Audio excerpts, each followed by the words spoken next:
हाँ, यकीनन। देखिए, पिछले 5 साल के बनिस्बत हमने 5 साल बड़ी मेहनत की। हमारे शौकत साहब, हमारे संगठन के ज़िम्मेदार आदिल अलवी और हमारे चीफ स्पोक्स पर्सन, इन सब ने बड़ी मेहनत की और उसका नतीजा ये निकला कि जो ज़िला परिषद के चुनाव हुए हैं उसमें हमने करीब 25 से 26 हमारे कैंडिडेट जीते और 40 से 50 के करीब हम लोग दूसरे मुकाम पर आए हैं। तो पहले के बनिस्बत हमारा संगठन करीब 50 से 55 ज़िलों में बड़ा मजबूत है और हमको यकीन है कि इस बार इंशाअल्लाह ताला उत्तर प्रदेश की जनता हमको अपनी दुआओं से, अपनी मोहब्बतों से, अपनी वोट से नवाजेगी और हमारे कैंडिडेट उत्तर प्रदेश की विधानसभा में विधायक बनकर जाएंगे। मुद्दा क्या रहेगा सर, डेवलपमेंट, प्रोग्रेसिव सोच या फिर हिंदू मुसलमान?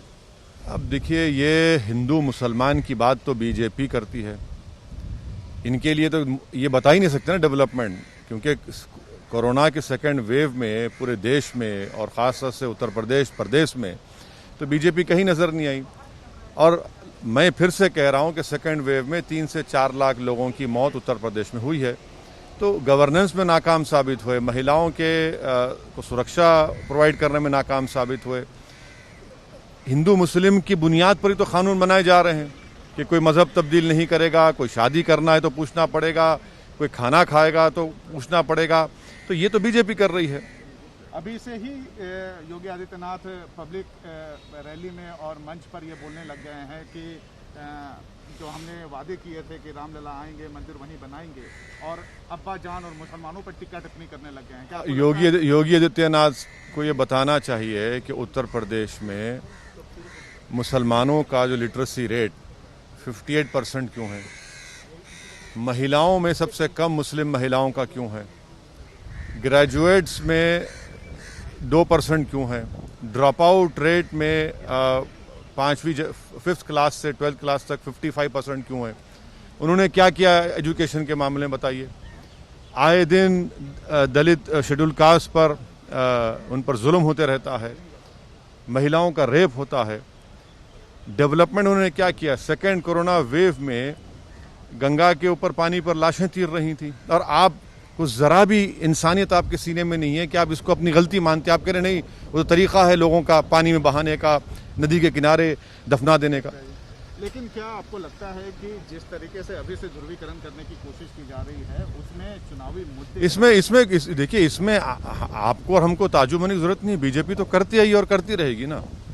बीजेपी नहीं चाहती कि उनके गवर्नेंस के फेलियर्स की बात हो। बीजेपी नहीं चाहती कि उत्तर प्रदेश के मुसलमानों पर जो उन्होंने तकालीफ उनको दी, उन पर जो जुल्म किया, और फिर दलित परिवार जो पीड़ित परिवार परेशान है उसके ऊपर बात हो, महिलाओं की। और उत्तर प्रदेश में जो अनएम्प्लॉयमेंट पोर्टल है, 33 लाख लोग अनएम्प्लॉयड है। बताइए कितनों को नौकरी दी आपने। आपके गवर्नमेंट पोर्टल पर 33 लाख अनएम्प्लॉयमेंट के नाम रजिस्टर हुए। इस पर कोई बात नहीं करना चाह रही। राजभर कहते हैं ओबीसी चेहरा दो, आप कहते हैं मुसलमान चेहरा दो डिप्यूटी के लिए। क्या आप लोग देखिए, हम MIM की पूरी पॉलिटिकल जो स्ट्रगल रही है और इंशाल्लाह रहेगी, वो हिस्सेदारी की लड़ाई है। हम सिर्फ वोट डालने की मशीन नहीं है। अब हम वोट अपने कैंडिडेट को भी डालेंगे और ना सिर्फ उत्तर प्रदेश बल्कि भारत की सियासत में हम अपना हिस्से को हासिल करना चाहते हैं। हिस्सेदारी की हमारी लड़ाई है। तो आप हिस्सेदारी किसके साथ लेंगे? राजभर के साथ, समाजवादी पार्टी के साथ, बीजेपी के साथ? देखिए, बीजेपी के साथ तो जाने का सवाल ही पैदा नहीं होता। समंदर के दो किनारे एक नहीं हो सकते। अब ये दूसरी पार्टियों पर ये उनको सोचना है वो क्या करेंगे। दिल्ली में सर एक सवाल, दिल्ली में मुसलमान विरोधी नारे लगते हैं, उसकी गूंज यूपी तक जाती है, पकड़े भी जाते हैं और बीजेपी के नेता उसमें शामिल होते हैं, अश्विनी उपाध्याय। क्या आपको लगता है कि यही चुनावी मुद्दा बनने वाला आगामी चुनाव यूपी में?